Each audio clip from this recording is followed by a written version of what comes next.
Sebaran yang paling penting dalam interval biasanya berupa bilangan pecahan dan datanya dihasilkan dari pengukuran. Sebaran peluang normal ini mempunyai kurva yang dari sebaran nilai tata hitung sama dengan median sama dengan modus. Modusi mencapai maksimum. Jadi di sini pada X sama dengan mu. Kan kalau misalnya nilai maksimum itu kan berarti yang apa namanya nilai maksimum. Modus itu kan nilai yang paling banyak ini yang muncul. Berarti kan itu sekitaran yang paling tinggi adalah yang titik puncak. Makanya itu kemudian kurva ini mendekati sumbu mendatar secara asimptotik dalam kedua arah. Bila semakin menjauh nilai tengahnya maka kurva menurun. Luas daerah seperti lonceng seperti ini, kemudian ini adalah sumbu simetrinya. Luas daerah dari sini sampai sini itu adalah 1. Nah, karena ini sumbu simetri dan ini membagi 2 sama besar, berarti bawah sini kan itu semuanya 1. Berarti sebelah sini nanti 0,5, sebelah sini 0,5. Nah, ini gunanya nanti apa? Untuk gunanya nanti ketika semalam itu belajar kan uji hipotesis yang uji Z. Nah, ini kalian bisa ilustrasikan pakai yang gambar seperti ini. Uji T juga bisa, tapi kan gini, kalau uji T itu kan sampel kecil. Jadi kalau misalnya semakin besar dari sampel di uji T itu biasanya kurvanya itu nanti asumsinya akan mendekati bentuk kurva normal. Makanya kalau untuk itu belum terlalu sama persis gitu. Nah, apa namanya, untuk kurva normal sendiri ini rumusnya. Cuman aku sih jarang memakai yang ini gitu. Sebaran peluang normalnya. Ini kan ada 3 jenis ini. Nah, yang paling bagus itu mengumpul ke sekitaran ini. Kan yang sumbu simetrinya ini adalah mu. Nah, jadi kalau misalnya ini kan, nah terus dia kan kalau semakin mengumpul kan makin kerucut. Tapi kalau misalnya datanya itu menyebar, itu kan otomatis standar deviasinya itu juga besar kan. Jadi makin menurun ke jumlah mengerucut jadi agak sedikit melebar gitu. Nah, yang paling bagus itu adalah standar deviasinya kecil. Setelah itu data itu dia mengumpulnya di sekitaran nilai tengahnya atau rata-rata gitu. Nah, jadi yang paling bagus ya ini sebijurannya gitu. Kemudian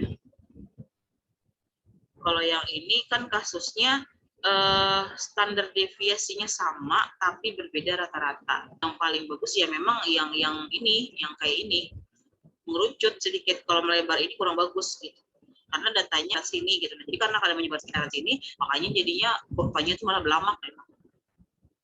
Beberapa hal yang perlu dilakukan dalam rangka sebaran normal baku adalah mengubah atau membakukan secara aktual dalam bentuk sebaran normal. Nah, nanti untuk tabelnya ini, nah ini mau kada mau harus pakai tabel karena ini hitungannya memang mencari peluang kan biasanya. Nah, itu tuh harus pakai tabel Z kalau ada kawah ada.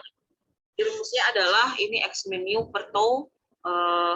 Tau ini adalah standar deviasi mu suatu pengamatan. Misalnya X-nya ini ada 2, jadi berada di antara X1 dan X2, berarti seperti ini modelnya. Nah, ini contoh soal yang X-nya 2, jadi berada di antara gitu, atau di dalam interval seperti itu, interval 42 sampai 45 sampai 6,5, kemudian Z2-nya 1,2. Nah, ini nilainya kalian cari dalam tabel distribusi normal. Cuman di sini nanti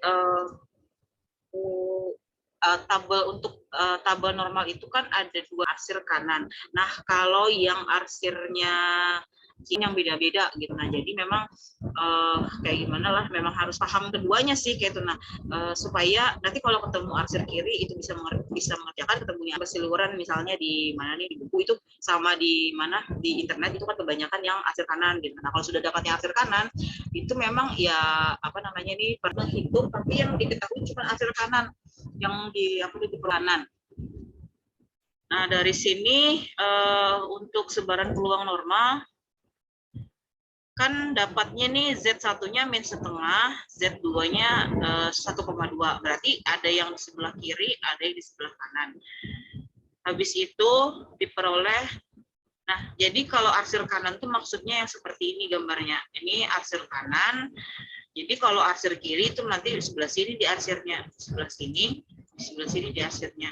Nah, kalau arsir kanan itu sebelah sini. Nah, sementara yang sebujurnya itu harusnya arsirnya kayak gimana kan yang bujur? Harusnya arsir itu kan kalau nilai Z-nya di sini, berarti arsir itu harus sampai sini. Nah, cuman karena yang diketahuinya itu adalah Z saja arsir yang sebelah sini bahkan setengah kena kayak itu. Nah, jadi intinya tuh bukan cuma arsir yang sebelah sini aja yang dilihat nanti, walaupun nanti di tabelnya kan cuma yang bagian sini, tapi nanti bagian sini juga harus dibuat karena yang intinya tuh adalah harus sampai dari nilai Z sampai dengan ujung sebelah kiri ini. Makanya yang paling ada kasus tertentu paling enak arsir kanan seperti itu. diperoleh bahwa kalau di ini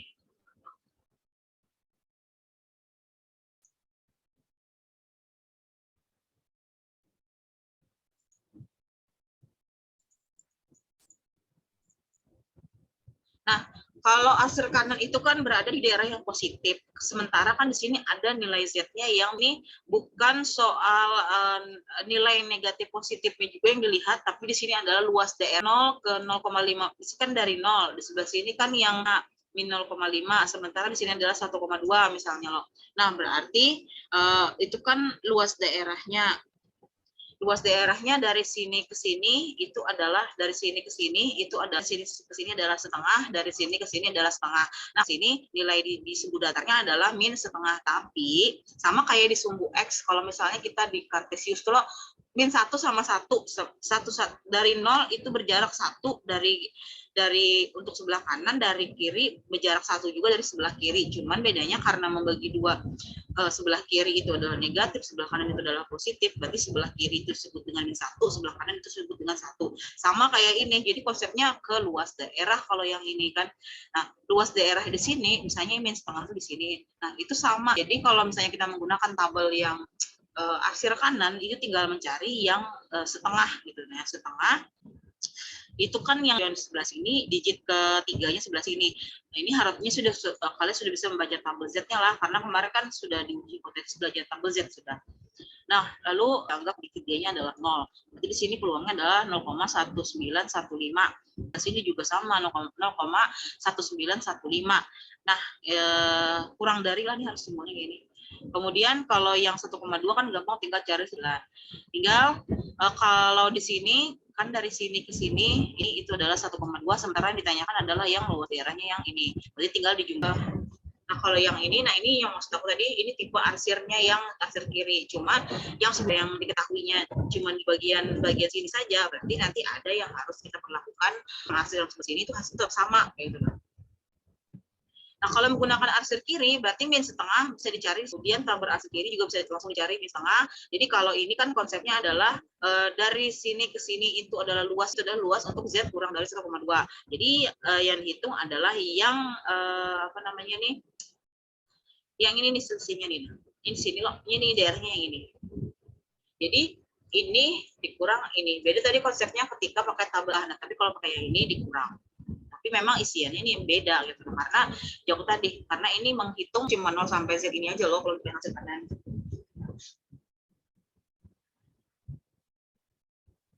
Nah, untuk ini tabel arsir tabel ini agak susah mencari tabel arsir kiri, jadi sudah aku masukkan di sini tabel arsir kirinya. Nah, ini min setengah dapatnya ini 1,2, tinggal dicari 1,2.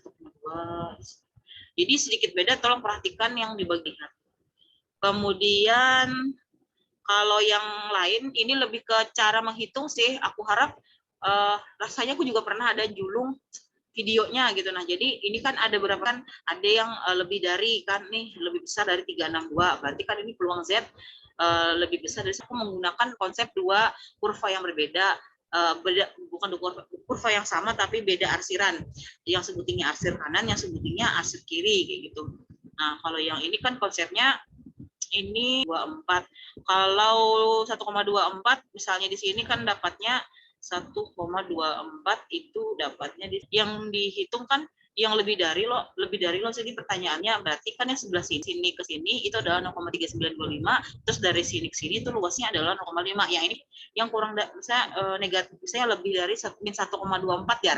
Nah, itu beda lagi pulang anunya konsep perhitungannya gitu. Nah, tinggal kena konsep yang apa ya memang di sini kalau sudah kayak ini harus digambar kayak itu, jumlah berapa dikurang berapa gitu. Gitu. Jadi kalau misalnya ilustrasinya ini kada anu ya susah juga kayak itu.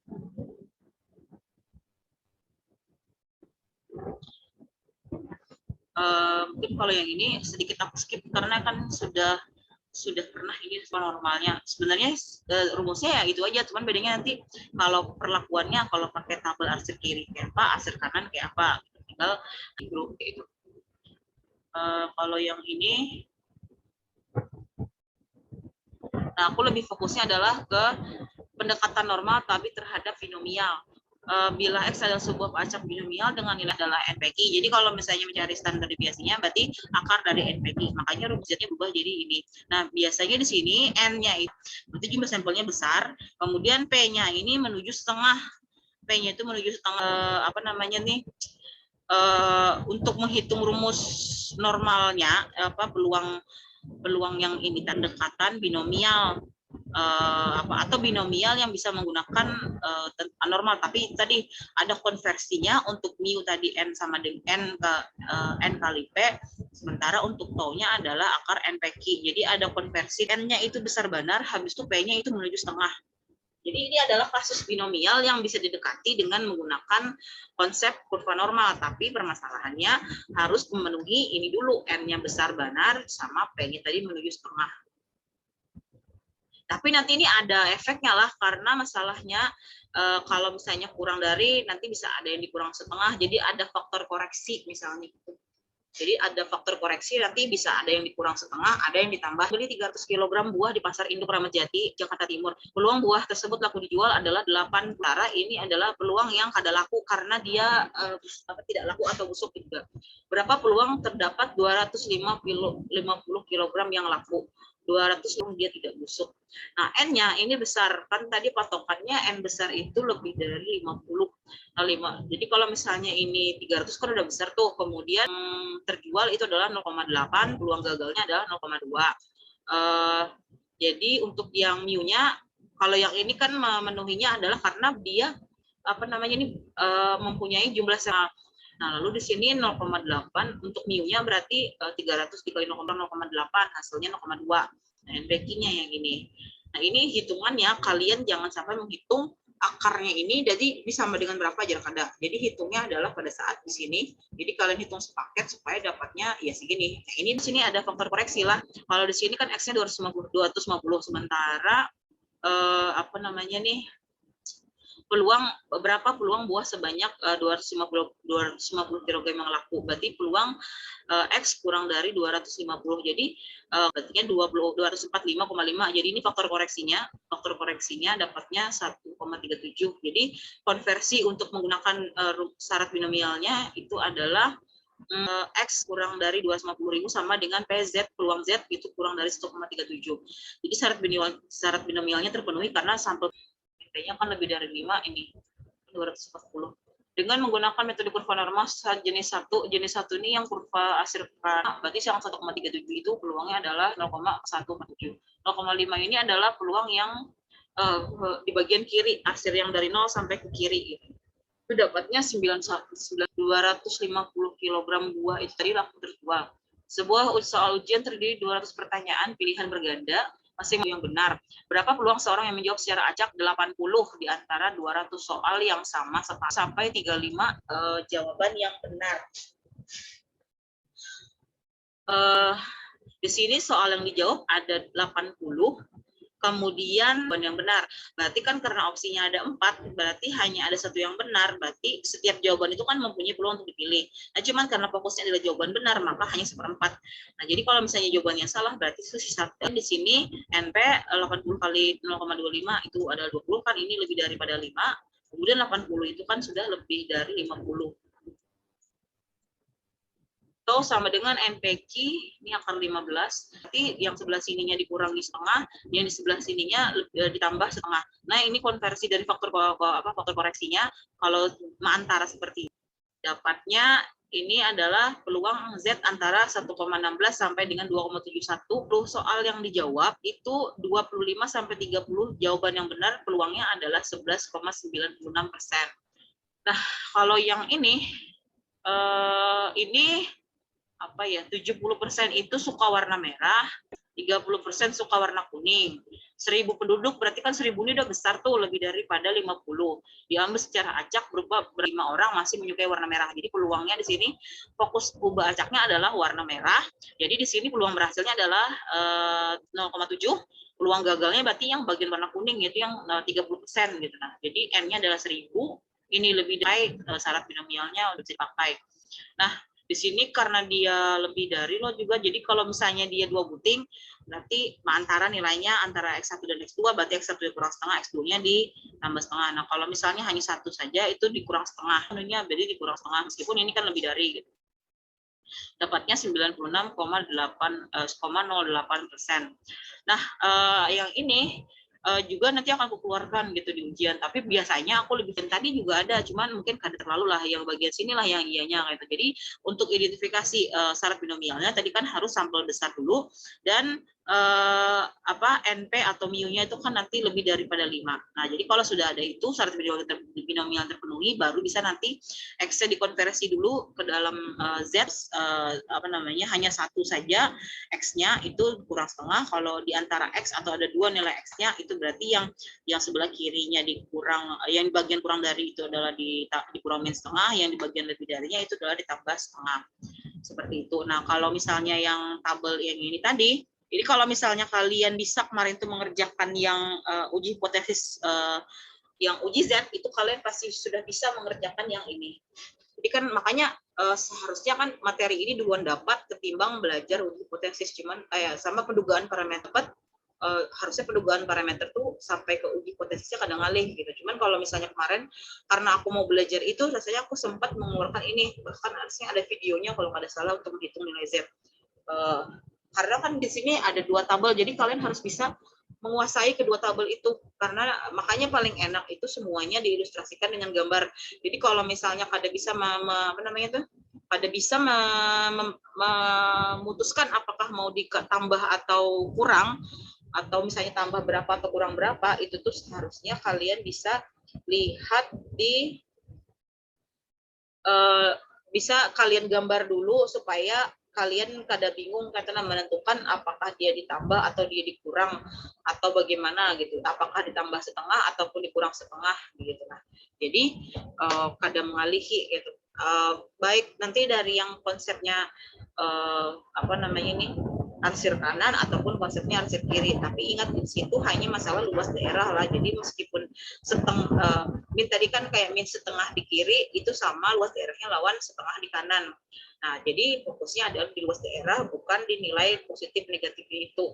Nah, karena kan di sini peluang itu kan nilainya tidak ada yang negatif, jadi peluang itu adalah nilainya positif. Jadi peluang yang luas daerah di bawah kurva itulah yang peluangnya gitu. Jadi peluangnya kalau kurva normal itu yang luas daerah di bawah kurvanya itu adalah 1, sementara ketika dia bentuknya lonceng ini kan, jadi sumbu simetriknya itu membagi dua, luas daerahnya sebelah kiri itu adalah yang setengah, luas daerahnya sebelah kanan itu adalah setengah. Nah, kira-kira ganda maksimal itu 40, minimal itu 30 targetnya. Soalnya nanti ada sedikit menyangkut masalah konsep, ada nanti sedikit perhitungan juga. Aku usahakan nanti untuk perhitungannya bagian tabel paling yang normal ini yang harus yang pakai tabel. Kalau misalnya yang tadi yang untuk Poisson sama yang binom tadi atau binomial yang sebelumnya tadi, aku usahakan yang tidak pakai tabel gitu. Nah, itu saja. Nanti kalau untuk ujian waktunya aku usahakan selesai sebelum Selasa ini soalnya, jadi nanti aku bisa ujian itu sebelum nanti kalian ujian statistik gitu. Nah, jadi biar nanti pada saat ujian statistik kalian pada perlu lagi belajar yang bagian ini. Karena aku maunya nanti kalau bisa benar adalah ujian statistik tuh bisa serempak kalau bisa kelas A lawan ujiannya. Kalau kada bisa ya nanti diatur lah gitu. Soalnya lumayan agak susah mencari kasus untuk yang regresi, susah gitu. Aku mendapatkan kasusnya beberapa, baru dapat 3 soal gitu untuk yang untuk sang statistik gitu. Kalau yang ini udah banyak lah soalnya, gampang lah itu. Dan aku tidak memperlakukan remedial lah. Jadi kalau yang UAS ini tadi, nang tugas semalam yang tentang data tunggal sama data majemuk itu nilainya nanti akan ku tambahkan nanti ke sini. Jadi kalau misalnya semalam mengerjakan tugasnya bagus, bujur loh, nah itu akan membantu ke nilai UAS yang pilihan ganda ini. Seperti itu. Kira-kira ada yang mau tanyakan dulu kan sebelum waktunya habis?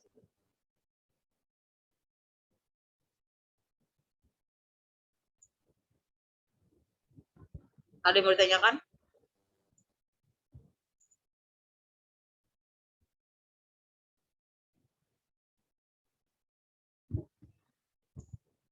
Ada yang mau bertanya terkait ujian?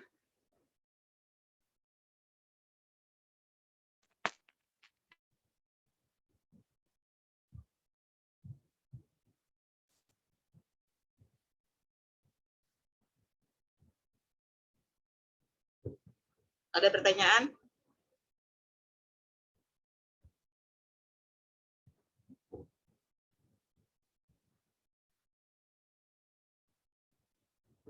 Karena tidak ada yang bertanya, maka nanti kalian siapkan saja nanti materinya dari sebaran peluang peubah acak sampai nanti sebaran peluang normal. Materi cuma 2 itu untuk ujian. Nah, aku harapkan bisa mendapatkan skor yang bagus, karena ini kan aku cuma pakai pilihan ganda saja, aku tidak memakai esai. Yang esai nanti fokusnya adalah di statistik. Nah, untuk tugas statistik itu minggu depan sudah dikumpulkan hari Kamis. Nah, setelah hari Kamis itu tidak akan lagi aku, bila ada rentang waktu masih ada yang berusaha mengumpul tugas, kan akan kelihatan ada timeline pengumpulannya. Nah, kalau misalnya ada yang mengumpul tugas lebih daripada waktunya, itu tugasnya ditolak. Jadi kalau misalnya ada yang merasa hutang tugas di statistik, tolong diselesaikan hutang piutangnya di tugas itu, supaya nanti pada saat hari Kamis itu tidak ada lagi yang mengumpul curang. Jadi mengumpulnya paling lambat hari Kamis itu. Ya, untuk yang statistik. Kalau untuk yang probabilitas kan aku jarang juga ngasih tugas loh, Monika. Ya baca aja lah materinya, pahamilah konsepnya, nanti hitungannya ya kurang lebih nanti aku usahakan supaya yang mudah-mudahan sih kalian bisa gitu. Intinya tahu perbedaan discrete sama continue tadi, habis itu apa ciri khas persebaran itu, dan bisa mengidentifikasi apa yang menjadi peubah acak dalam pertanyaan. Sudah, itu aja. Kalau misalnya tidak ada pertanyaan, aku akhiri dulu untuk kuliahnya. Aku minta maaf mengganggu waktu libur kalian di hari Sabtu. Terima kasih atas kehadirannya. Salah hilaf mohon maaf. Assalamualaikum warahmatullahi wabarakatuh. Waalaikumsalam warahmatullahi wabarakatuh. Terima kasih, Ibu.